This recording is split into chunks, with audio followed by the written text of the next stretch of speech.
As you continue to enjoy your lunch, we are going to move the program forward. I told you it was packed, and it is packed, but it's packed with good things.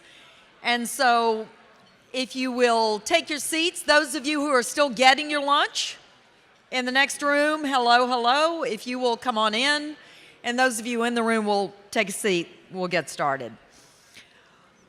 If you want an up-close look at innovation, I can think of no better guide than our speaker over lunch, Alan Weber.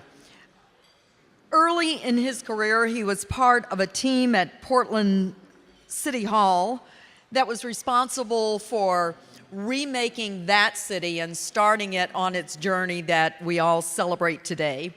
As former managing editor and editorial director of the Harvard Business Review, Alan chronicled the best lessons in innovation. And as co-founding editor of Fast Company magazine, he not only coalesced a new movement of restless knowledge workers for whom innovation was second nature, he turned Fast Company into the fastest growing, most successful business magazine in history. And in 2000, he sold it for the second largest amount of any magazine in US history. So he is not only a reporter and a curator of stories about innovation, he is himself an innovator. He wrote this book that is out there on that table for sale. If you have not read it, it's called Rules of Thumb, How to Stay Productive and Inspired Even in the Most Turbulent Times. It's really good. Alan and I have had a number of conversations about this book. I have read it and reread it, and I'll bet if you ask him nicely, he would sign it for you before you leave. But his most recent book is The Global Detective. It's actually an ebook in which he looks for clues into where we're headed and how we're going to get there, what's changing in this time of great transformation and what's not changing in this time of great anxiety, and where innovation, creativity, and entrepreneurship can be found, and their different disguises, shapes, and forms. These are, I think, the questions that we're here to explore, and we're lucky to have Alan as our guide. Alan Weber.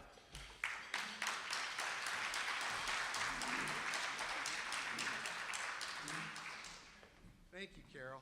Unfortunately, I can't do that. No, just kidding. I'll try.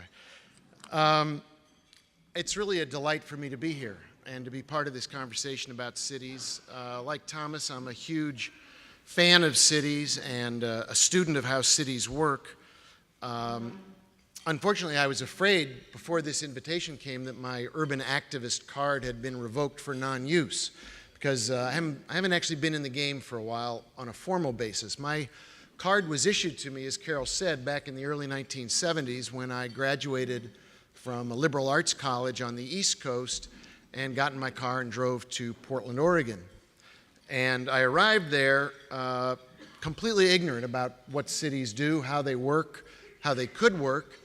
But I had two textbooks to teach me the life of the urban activist.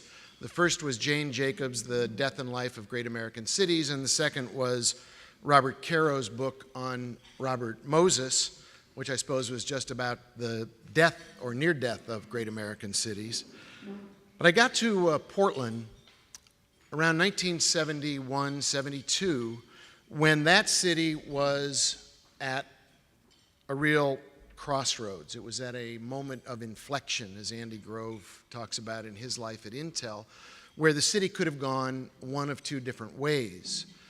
One path led to a mini Los Angeles, because in the spirit of Robert Moses had, after World War II, come to Portland, Oregon, and given Portland its transportation system. It was a transportation system based entirely on freeways, and in fact, if every freeway on Robert Moses's map for Portland had been built, 1 out of every 10 homes in the city of Portland today would either have been bulldozed to make way for a freeway or be located directly adjacent to a freeway. So that was one possibility. Take the infrastructure given to the city by the city fathers and Robert Moses, implement it, and turn Portland into a paved freeway system that threatened all of the neighborhoods one at a time. Second issue facing Portland at the time was Harbor Drive, another transportation investment choice. Harbor Drive at the time ran the length of the waterfront. It was a four-lane freeway that had been built many years before and was carrying a huge number of cars that kept any Portlander from getting down to the Willamette River. Downtown, like many cities in the early 1970s, was threatened with obsolescence. And in fact, what sparked part of the other choice for Portland, the other direction that Portland could go, was a square block in the heart of the city, the most valuable piece of property in the city's downtown, which was going to be cleared to make way for a parking lot. And that really then prompted a downtown planning exercise that, along with the election of Neil Goldschmidt as mayor, began to pose the choice about what Portland would be. It boiled down to a question about how you would treat infrastructure investments and neighborhoods. Would you value the movement of automobiles through the city? Or, as Jane Jacobs writes in her book, would you gradually take away the right of the automobile to move freely and protect the neighborhoods and the downtown fabric? Our coming to power, the mayor's coming to power, coincided with a number of very positive simultaneous developments. It happened to coincide with the era of urban activism and a group of Portland citizens who wanted to preserve the city's values for the future. Environmentalism in general was rising very dramatically, and in fact, the national air quality legislation helped us in our battle to preserve Portland, because at the time, Portland violated national air quality standards 3 out of every 7 days of the week. Livability became the theme, both of Neil as mayor and as Tom McCall as governor. And as a consequence, not only did Portland embrace a whole different model of thinking about the future, but the state of Oregon began to look and ultimately pass a statewide land use planning law and a series of public steps that protected the livability of the state and the city. In terms of Portland, we began to focus on one key question. We began to look hard at what we thought would make Portland's future brighter, and that was, could we get middle-income families with children to vote to live inside the city? We called it a population strategy because the risk at the time in Portland, as in many cities, was that it would end up being a city with a hole in the middle, not just in terms of downtown, but sociologically, demographically, economically.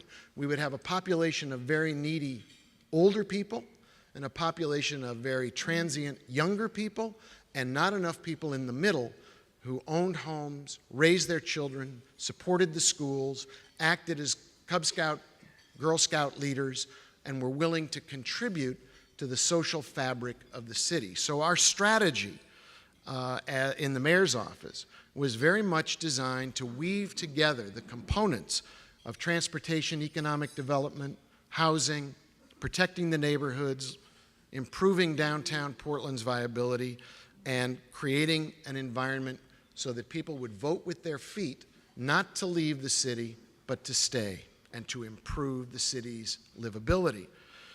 Politics were very much at the heart of it. There were grassroots neighborhood organizing efforts, and the mayor would be out in people's living rooms 3 nights a week at coffees, listening to what people cared about, everything from dogs running at large to potholes left unfilled. And we focused on public-private partnerships, as we've heard over the last day and a half. And unlike Mayor Murphy, we succeeded in getting our Nordstrom. The mayor went up to Seattle sat down with the Nordstrom family, negotiated a deal that made Nordstrom's investment in downtown Portland the first new department store to be put into the city in decades. But that wasn't the important point. The important point was Nordstrom's decision validated the downtown plan. Until Nordstrom voted yes to make a serious investment in downtown, it was just a document. When Nordstrom came in with their new construction project, the document had life breathed into it. It became an iconic project. I think we didn't know it at the time because there was no language to express it, but what Portland was doing at the time was inventing a new business model for a city, or at least for a Western city in the United States. We were looking at something that was simultaneously radical and pragmatic, and we flipped the conventional wisdom about how cities should work on its head, to protect neighborhoods rather than to enable the flight of people to the suburbs through freeways that ran to the suburbs. That, in a nutshell, is the Portland development story, not the Portland Development Commission, but the story of the pieces that came together. Fast forward now 40 years later, and as I look around at cities, it's interesting that many of the trends then that drained cities of their vitality are now replenishing them. In effect, what goes around comes around, it just does it slowly. So in effect, what we have now is cross-generational urbanism. We have empty nester baby boomers voting with their feet, if they did leave the city, to come back into the city, where there are more amenities, where there are downsized apartments they can rent or condos they can buy, and where there's an urban lifestyle that offers entertainment, food, a relaxed way to live, and less worry about upkeep and maintenance of a large home in the suburbs. What's interesting is that baby boomers' children are making the same decisions. They're motivated by the opportunity to have something more substantive, perhaps, than the suburbs in which they grew up. A lifestyle that has more design built into it, has more of an appreciation for the urban experience, whether it's easy access to gyms, or shorter commutes to work, or restaurants and food trucks. There's vitality, there's energy, there's art, there's culture, there's a meeting ground for young 20-somethings to have an urban experience that they actually share with their parents, but in a different way. Today, many of the old environmental battles that helped fuel Portland's ability to save itself really aren't front-page news anymore. The air is cleaner. Cars are much more fuel efficient, and gas is much more expensive. And so the fight for people to ride transit, or in the case of Portland, to take their bikes to work, is a much easier case to make. And frankly, the suburbs have their own problems today, problems that weren't quite as clear as they were 40 years ago.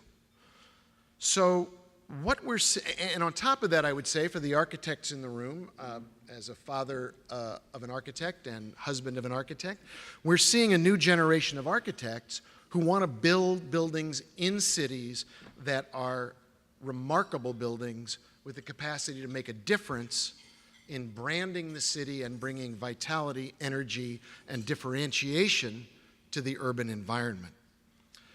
Instead of livability today, I would say sustainability has become a rallying cry, which is just, in some ways, a broadening of the platform of what livability used to mean. And we're seeing new themes and new memes emerge that define this time and make it very different from what was going on 40 years ago and what will come next. I would say one of the new big themes that we're seeing is the share economy.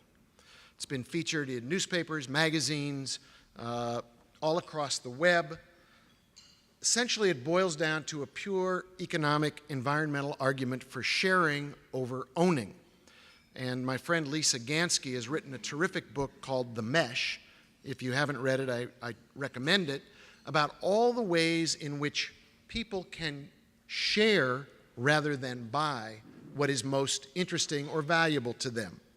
It could be turning waste into value, in the case of extra space, extra clothing, all kinds of applications that make it easier and cheaper for people to live in the post-economic meltdown era. There's a new emphasis on scarcity, frugality, that really feeds into the notion that sharing makes more sense than owning. Second meme or theme that is really shaping this time, and I think will be one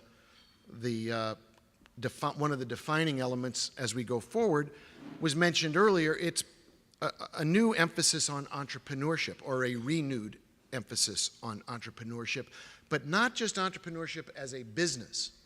I think Tom Peters wrote not long ago that in this world we are all entrepreneurs. What he meant was, you're an entrepreneur of your own life. You have to figure out what your job is, what your story is, what your job title is, and most important perhaps, what your way will be going forward for creating value. Because there is so much change and so much turbulence in the world, economically, socially, and politically, that each individual is now fundamentally responsible for him or herself. When I worked at the Harvard Business School, the language of what is the unit of analysis was big in the case studies that they taught there. And the unit of analysis back then was the firm. The unit of analysis today is the individual. It's each person's contribution as a member of a team or on their own or as a member of a community to bring value, creativity, and energy to a new undertaking. A third theme that came up yesterday and today is the notion of the startup versus the status quo. And we are truly living in a startup economy, I believe. I think everyone that I speak with, people that I run into, are eager to be involved with something that represents a startup. It doesn't, again, have to be a traditional business. It could be a project. It could be something along the model of a Pixar film, which is a project. You come together as a project team, you execute the project as a project team. When the project is over, you're free to go on to another project. Those startups are serial activities. But they raise an interesting question for large and existing companies, institutions, and organizations. It was highlighted for me about a month ago when I was in Silicon Valley, part of a program for European visitors who wanted to know more about innovation and how do you grow a culture of innovation. There was a young woman there representing Microsoft. She's originally from Ireland, and she was very outspoken and fun and spicy. And when she got up to talk, she said, you know, the problem for Microsoft today is we're irrelevant. She said, if Microsoft had a phone, how many of you would want to buy it? And no hands went up. Now, I gave her credit for putting the proposition out there, but I began to think more and more about large existing companies today that are necessary but not relevant. They are the equivalent of a public utility. They provide valuable underpinnings to how we live, but they don't occupy an emotional, valued, personal place in our hearts and our lives. And so in the battle or in the competition between startup versus status quo, when Microsoft goes to Stanford to recruit engineering students, they're lucky if they get one person, because Microsoft today isn't relevant. Startups can have their pick of the litter. And finally, under memes and themes, it hasn't really been talked about today, and so today or yesterday, I want to bring into the room a very old slogan, but I want to update it. The slogan really dates back to the early days of Fast Company, but the slogan that we heard over and over again in the dot-com era was, "The web changes everything." And in fact, the web does change everything, and I think we're up to about Web 3 or 4 or 5.0 right now. The old web began to change everything by making everything faster, cheaper, and better. And in the process, it completely destabilized the business model of every industry and every company across the economic landscape. It certainly did it for magazines and newspapers. It's done it for our friends in the book business, who are struggling mightily to retain our allegiance and our loyalty by providing service and personal relations that the web can't provide. But it's overthrown traditional law practices. We saw an example of a medical practice. Across the landscape, it's hard not to think of a business or an industry that hasn't been overturned by the web, including philanthropy and traditional institutions that have provided for civic well-doing. And so the question has become, for everybody in the room, what business are you really in? And how do you add value in that business? How do you differentiate yourself from anyone else? But if that's true for companies, it's also true for cities, or it should be. If you think of the city as a business and what Portland created in its time as a fresh and different business model that flipped our thinking about how cities perform and act, what about cities today? And how does the web alter how we think about cities today? If you want a culture of innovation, can the web provide it or help provide it?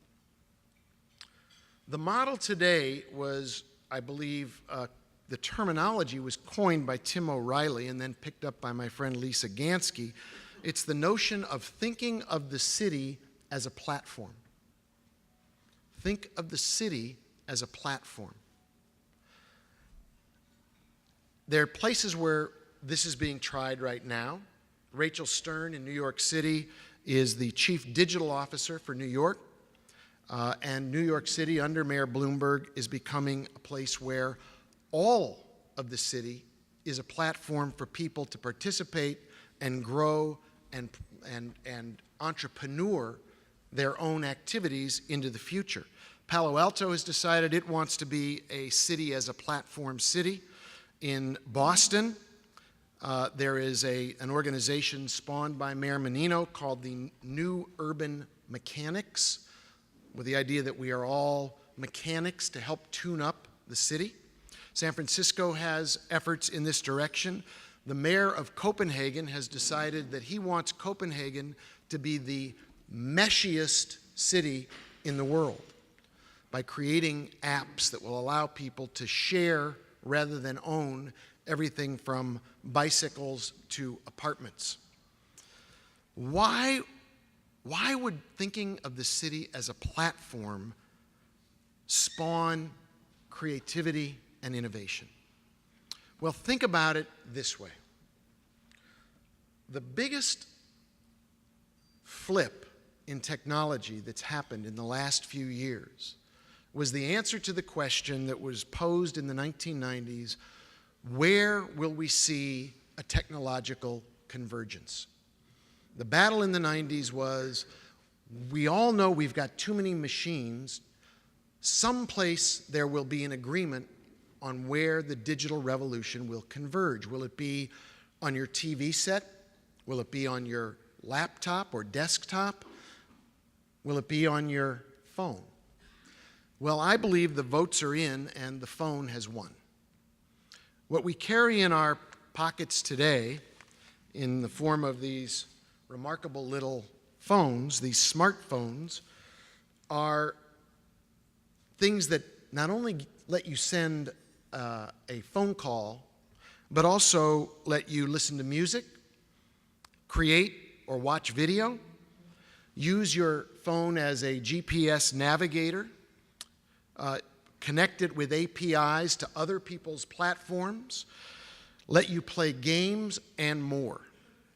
So if the city is a platform, then this device is your access key. It makes the city personal, portable, and digital for every individual who lives there or comes as a tourist to visit. It allows for collaborative problem solving. Everybody in the city can become a problem solver, either as an individual or in a crowdsourced fashion. About 5 years ago, a friend of mine in New Haven created an app called See, Click, Fix that made everybody in the city of New Haven a person who could spot a pothole, could spot a place where a stop sign was needed or a speed bump, take a picture, see, click, send an email to the city government for them to get on it. It appeared on a map, and until it was acted on, it stayed on the map as a problem waiting to be addressed. That was an early version of something that is now becoming much more ubiquitous in every city.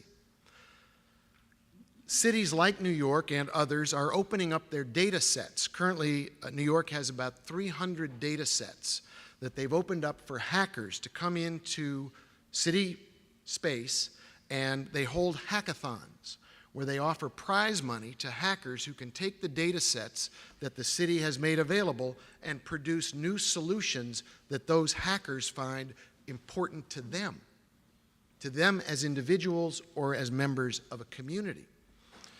It provides the opportunity for interactive experiences when you begin to think of the city as a platform. Tourism is one example. The city of Stockholm has decided it wants to gamify tourism in Stockholm.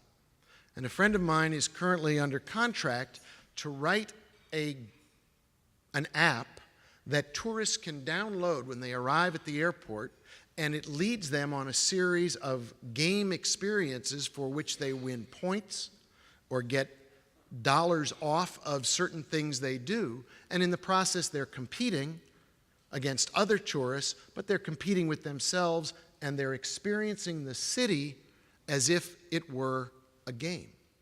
So the question might be, I loved Fred's list of questions at the end. Question might be, how is a city like a game? And how can you make your city be more gamified?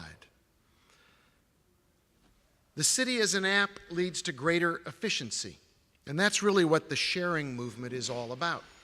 For those of us who own cars, how much time do we spend driving our cars versus not driving our cars? Or if you've got a bike, how often are you on it versus having it watching it sit there? What we're seeing is car sharing, bike sharing, carpooling, clothing exchanges for mothers and fathers whose kids are going through stages of growth so fast they can't afford to keep up with it if they have to buy new clothes at every stage. And so there's clothes sharing apps where you can take your clothes of your kid, trade it for another kid's clothes who's one growth spurt ahead of you. There is housing exchanges, the Airbnb phenomenon. There are even office sharing deals like Loose Cubes, where companies that have office space that they don't need can post it on Loose Cubes, and 1 or 2 person entrepreneurial startups, in exchange for bringing creativity and innovation into the office, get to use the Loose Cubes for free. It leads to the ability to address social problems in new and creative ways. Civic engagement can be enhanced and, in fact, made more effective through organizations like kiva.org, that was founded just a few years ago and now is a huge enterprise to send aid to Africa, or in my hometown of Santa Fe, where the high school dropout rate is 50%, some of my friends have started an app called Dollars for Schools, which is very similar to Kickstarter, but for the public school system. And this form of civic engagement is simple, it's efficient, there are very few transaction costs, and the money you provide goes to exactly where you want to send it. So there's a one-to-one match for the donor and the recipient. And if I were still in city government, I would say that seeing the city as a platform leads to greater internal collaboration across the existing bureaucracy, because you can use apps and software to cut across the stovepipes that inevitably grow up in any institution. But communication networks travel horizontally, stovepipes exist vertically. And so by creating apps, we reduce bureaucracy and enhance efficiency in city government. If the city were a business today, if the city were a startup today, what would be its design specs? Well, it would be customer-centric, first and foremost. A number of years ago, I spent some time with Megan Smith from Google, and she made the point about companies that when it comes to companies, the user participates, the user drives, and open systems beat closed systems. Those were the design specs for Google. Those are the design specs for cities. The customer, the citizen, participates. The customer, the citizen, drives their own participation. And open systems, in terms of innovative cities, beat closed systems. I think if the city were a business today, we'd think about the city the same way companies do, as a place where what matters most is the user experience. And years ago, in Jane Jacobs' book, she wrote, "The purpose of a city is to provide more choice for more people." How better to do that than to put people in a position where they can define the user experience for themselves that represents their city, not the mayor's city. In cities today, you would see a shift from the old model where city officials were holding a monologue, directing their thoughts to the people in the city. Today, the city would be a dialogue, not a monologue, where people talk back and provide valuable data and information about the city they want to see and where they want to live. In business today, it's conventional to talk about companies creating ecosystems.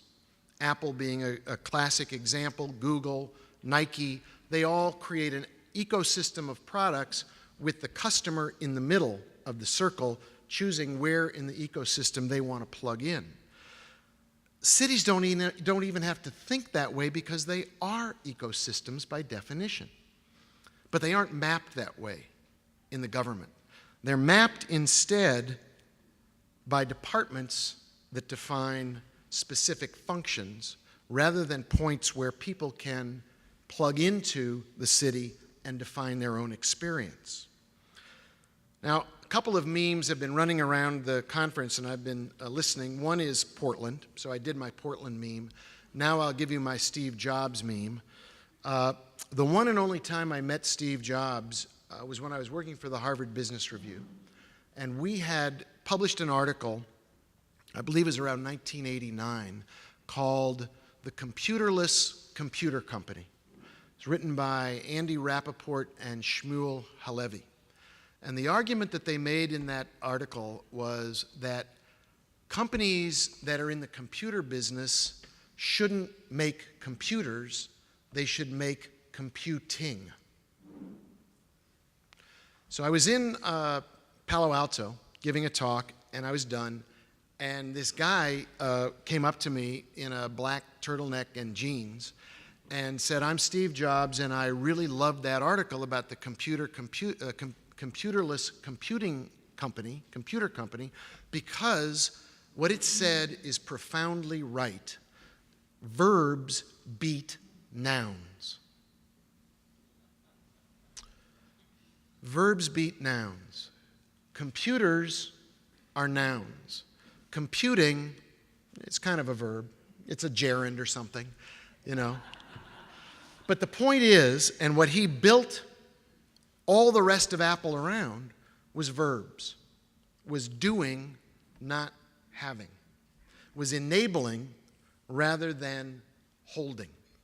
Now, when you think about how we've organized cities, and I believe how you organize something represents how you see reality, we've organized cities historically around the infrastructure primarily, around the Bureau of Buildings, around the Department of Public Works, around the Department of Sewer and Water, and so on. What would happen if a city began to organize itself or add crosscuts to its bureaucracy that were organized around verbs, not nouns? What would the Department of Sharing look like? Or the Department of Learning? Or the Department of Peopling? Or the Department of Measuring, because I think we measure the wrong stuff for the most part? Or the Department of Informing? What would a city government look like if it had horizontal organization, a horizontal organization that looked like verbs to supplement the traditional organization around nouns?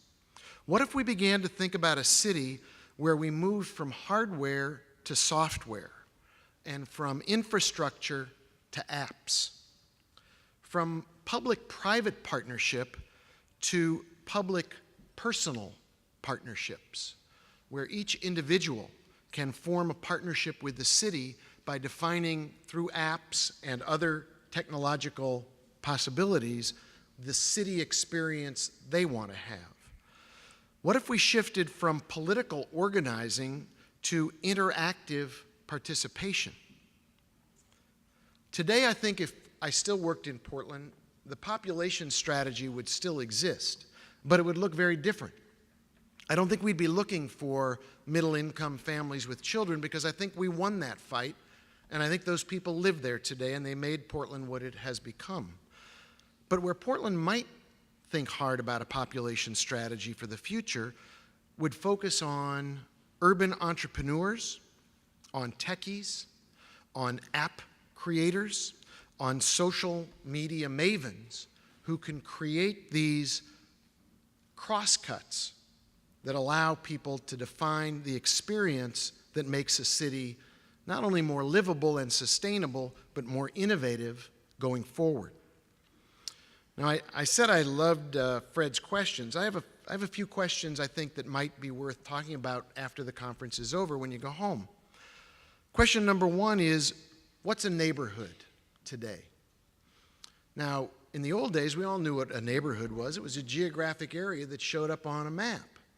But today, thanks to the mapping of people's behavior through apps and collecting that data, we're uncovering, people at MIT and Carnegie Mellon and elsewhere are uncovering invisible neighborhoods, communities of use rather than communities of residence.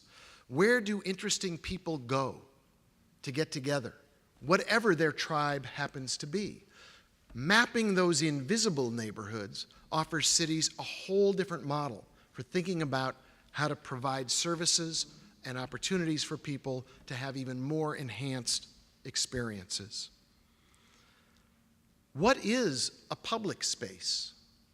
Fred asked that question. What is a public space? Well, we heard that public spaces are the traditional places where people gather, but Starbucks made its living providing public spaces for people who wanted to get together and have a place to have a cup of coffee and become an entrepreneur.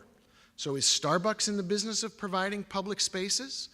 And if so, is that a good thing? Do you want to find ways to support that, enhance that, grow that, offer other alternatives as well? IMG has its own public spaces. How is a bank like a coffee shop? Well, if you want to go someplace and have some fun, it's a great place to do your banking and have a cup of coffee. But I think the most important, third one, and then I'll get to the fourth one, and then I'll sign off and we can have some conversation. I think if you begin to ask what is a public space, you ultimately end up at a question that I think is really at the heart of the issue, and that is, we've grown categories in the past that were the vestigial remains of a different time. In the old days, it was easy to talk about business, government, and nonprofits. Those are categories we easily group reality into. The question is, do they correspond to reality today or going forward? Let me give you an example. If you're a multinational or a global corporation today, and you are sending an American executive or business person to Hong Kong, chances are very good that person will not want to go, because the air quality in Hong Kong is so bad, they don't want to subject their wives or their husbands and their children to that kind of air quality. So the question is, if you're a global company, whose problem is air quality in Hong Kong? If you can't send your people there to do business, is that the problem of the government of Hong Kong, or is it the problem of the company or somebody else? Or to make it more homegrown, when Hurricane Katrina hit, whose problem was the aftermath? Well, arguably it was a government problem. But the people who were the first responders were Walmart, because they had a much more finely honed delivery system and logistics system. And the company that knew more about where people were stranded than anybody was General Motors, because they had a map in Detroit that showed where all the OnStar lights had lit up.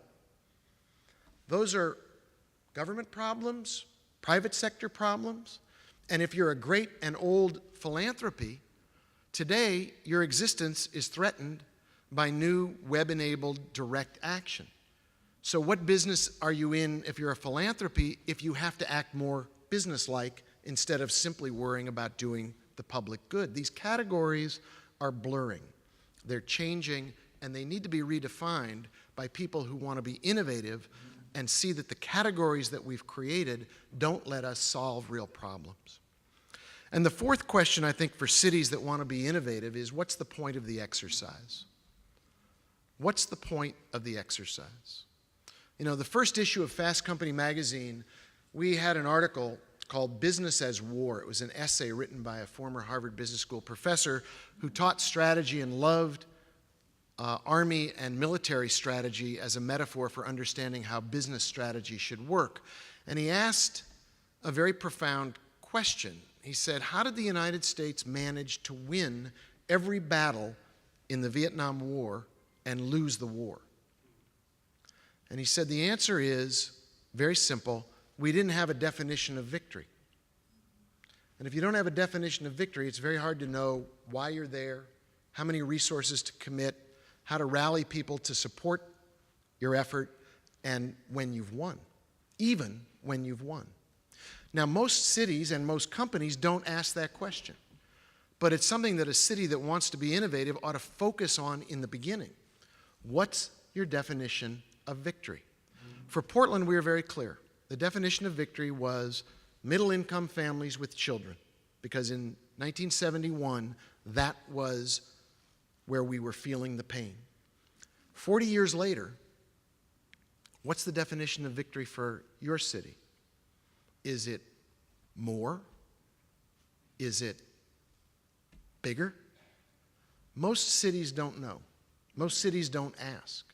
Most communities don't engage in a conversation that allows them to answer that question. But if you don't have an answer to that question, you can't create an innovative culture to support your answer.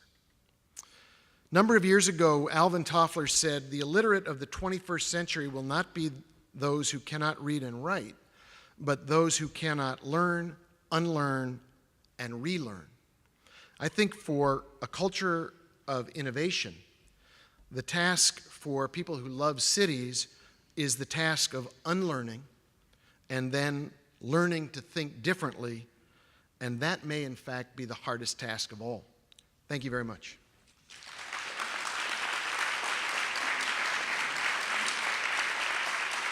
Thank you.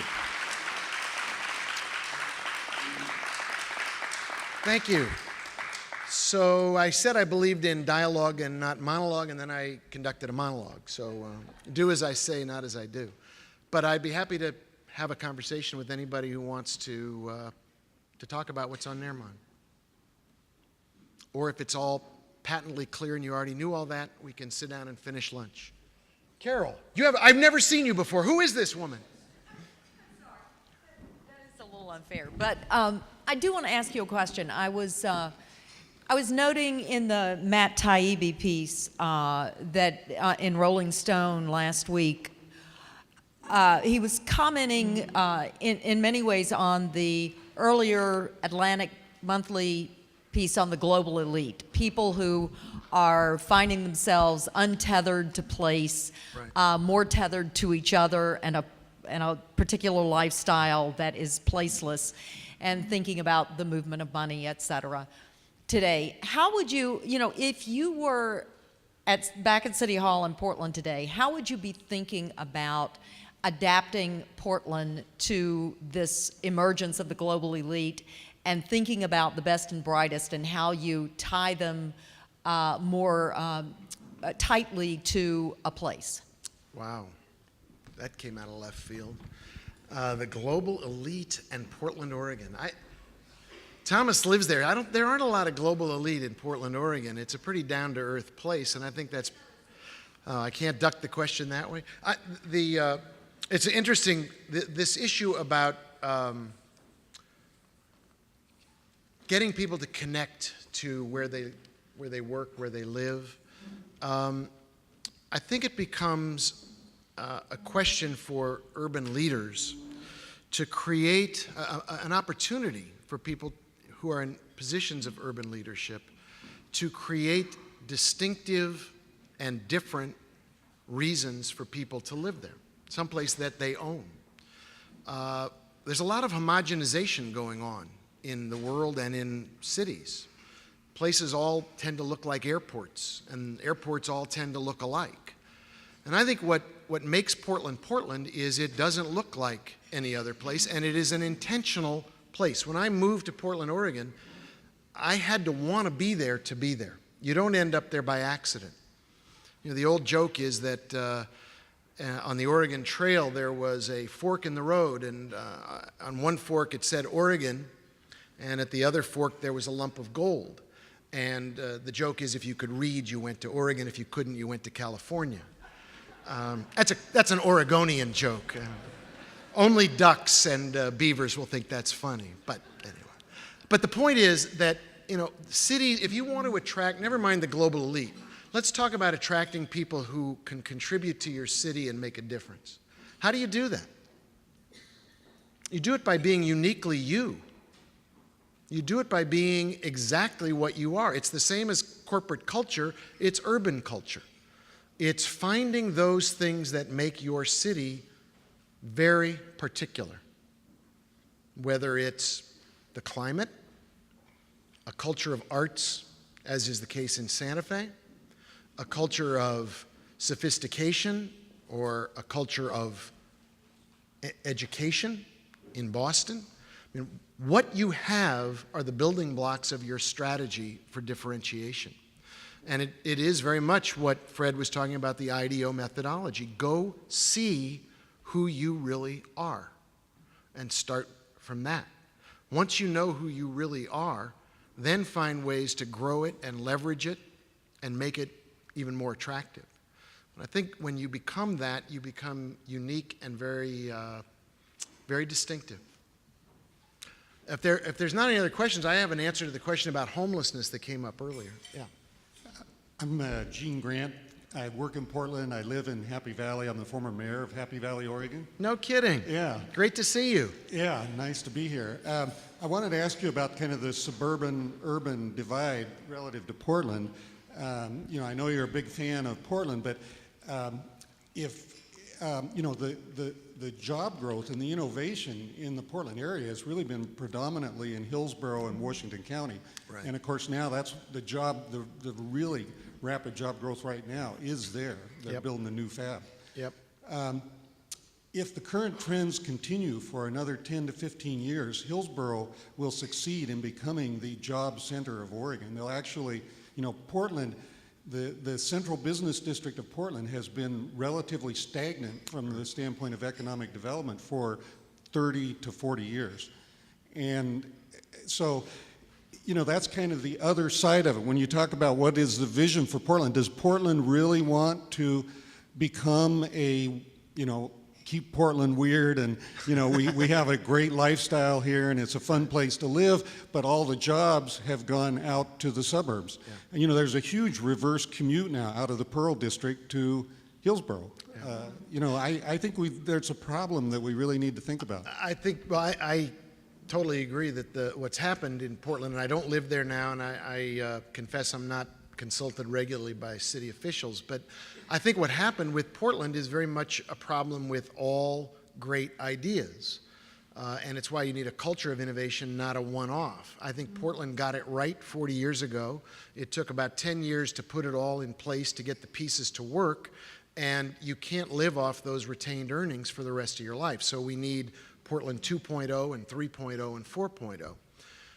To your larger point, I think in 1971, when the city was, most cities, but Portland in this case in particular, was in the emergency room, creating a bit of a confrontation or a direct conflict, a choice between the suburbs and the city made tons of sense.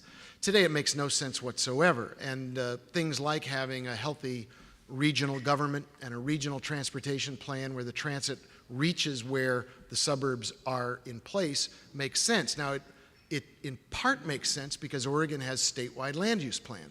And if you didn't have that, then you would run the risk of simply seeing, as in my old hometown of St. Louis and Kansas City are rapidly becoming one city, joined in the middle. And that's a disaster.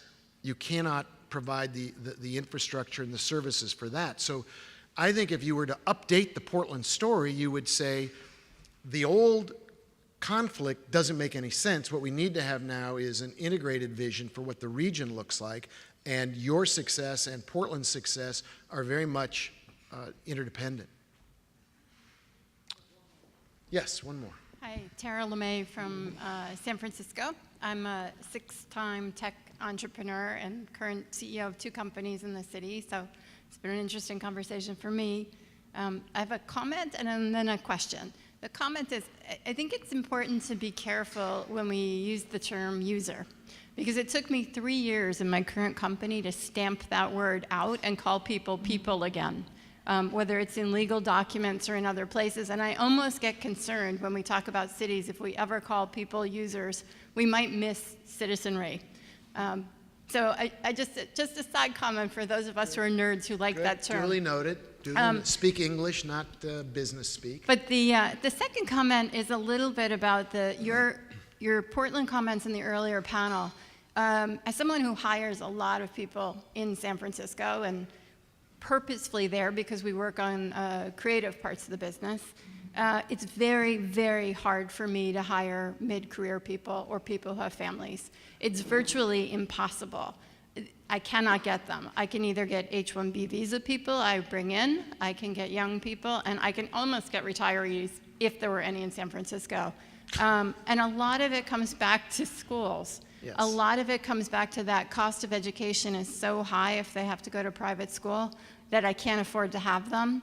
We're working really closely right now on part of what we're doing with Michael Sandel, who runs the Justice Project at Harvard, and just wrote a book called What Money Can't Buy, and where are we having this civic discourse, where are we sort of having a common place for conversation. Clearly the schools are one of those places, and I get concerned for my city and other cities when that mid-career can't stay in. I even talked to our recruiter about asking them if we could find people in Austin and creating a satellite. Maybe it was easier for me to find people there, but I'm hearing maybe it's not. So I'd like your comments, because it sounds like Portland may have done some of that, and maybe others here have as well. No, I think it's a great question. The subject of public education is the #1 topic on my personal hit list at the moment. I'm embarking on a new project with the subtitle Solutions That Work for Problems That Matter, because I think we're all searching for solutions that actually produce results, not promise results but never quite deliver. And the #1 problem in America today when it comes to our economic, social, our civil future is the failure of the often failure of public education. It's true in my hometown in Santa Fe. New Mexico is ranked 49th in terms of public education as a state. And as far as I can tell, No Child Left Behind is the wrong direction. That's not to say that we have the right direction, but I think what we need to do with an issue like public education and what a group like this could do could become a tremendous seedbed for finding real solutions that work and then popping those up so we can all learn from them. A number of years ago, the state of Arizona got in touch with Jim Collins, having read Good to Great, and they decided to do a good to great-like comparison test on public schools in Arizona. Why some don't perform and others perform much better, particularly when it comes to a Hispanic population, serving that population in Arizona. What they came up with was a very Jim Collins-like report that is a terrific piece of work that begins by busting a lot of myths. So we all have our private myth. It's the teachers' union's fault. It's the parents' fault. It's the building's whatever. They broke it down into some very simple, actionable items. They may or may not be right, but they tried hard to be very granular and look at what worked in producing schools that performed. I think as a country, we need to go back to that kind of close observation, to look in school districts and even one school and say, what is it about this school that makes it work? Why does it produce better results than other schools? Our tendency in America is to think we have to do something big and urgent and a moonshot and spend a lot of money on it. I believe that education will be reformed and improved when we do the exact opposite, when we look for petri dish-sized examples that provide scientific evidence of solutions that work, and then we began to teach other people how to adapt and adopt that version of success to their local conditions. It isn't happening right now. It is something that is absolutely urgent. Are we done? Thank you very much. I appreciate it.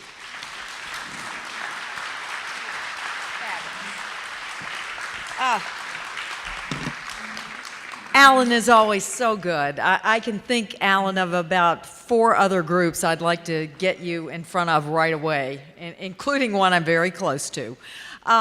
We are moving again at a really fast pace into a fast afternoon schedule, so I want to encourage you, if you can, stay in your seats. David Malmuth is coming up with another panel that's super exciting. If you have to take a quick break, do it quickly and come back in because you don't want to miss this next conversation. So, David, I'm turning it over to you.